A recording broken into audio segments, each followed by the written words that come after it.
The shakeup continues at the FBI, part of President Trump's efforts to root out agents that he thinks could politically weaponize law enforcement. At least 4,000 agents have been instructed to fill out a survey revealing if they had any involvement in the president's January 6th and classified documents cases. Let's bring in Jonathan Turley. So, Professor, the president is going through the DOJ and the FBI with a scrub brush. A lot of the president's supporters think that it's a needed house cleaning, but other people think it goes a bridge too far. What do you think? Well, I was one of the loudest critics of these cases, and I believe the president has an interest, a need to reform both the FBI and the DOJ. Now, there's a difference between a focused reform and a blind purge. And I do have concerns that agents and line prosecutors could be punished for participating in these cases. These were cases conducted under court orders, and they shouldn't bear the cost of that. They're following orders. These are hierarchical organizations. The problem has always rested in the mid-level and high-level ranks, and some of those officials are still there. Others have left.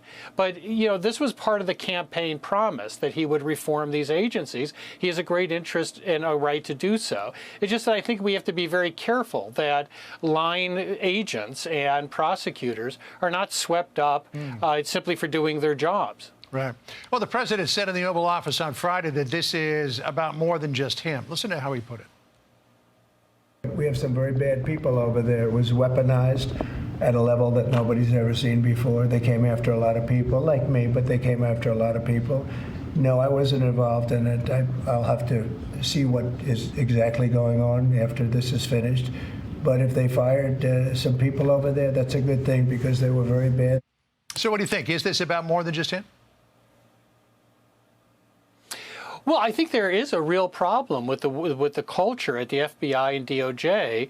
And remember, this is a president in his first term was met with an acting attorney general who ordered the entire department to stand down and not assist him in his immigration reforms. He wants to get this work done quickly, and he has experienced that you can have resistance of this kind. So I think you have to be careful. You have to make sure you're protecting career people who are doing their job according to what they were ordered to do by courts or by their supervisors. At the same time, I do think you need to get to the real basic question of how to reform these agencies. These are the hardest of hard silos, particularly the Department of Justice. It's filled with lawyers. They know how to resist efforts at reform. So it's not going to be an easy task, but it's a task that is worth taking on.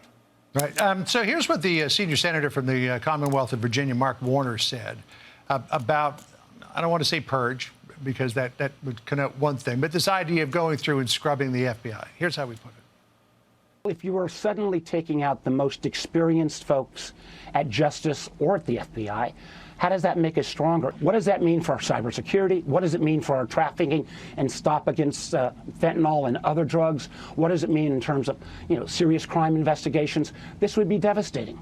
So what do you say about his argument? Well, I think the question is what the focus of all of this really will be. What the president is referring to are those responsible for weaponizing these departments. That's different. That's a type of experience you don't want to replicate. At the same time, I think that we have to keep in mind that these cases involve thousands of people who were carrying out their jobs under court orders by directions of their superiors. They're not responsible for these cases. So we have to make sure that we do protect the rights of line prosecutors, line agents who really didn't determine the direction of these cases. But there is a need to look at how these cases developed and who was involved in those developments.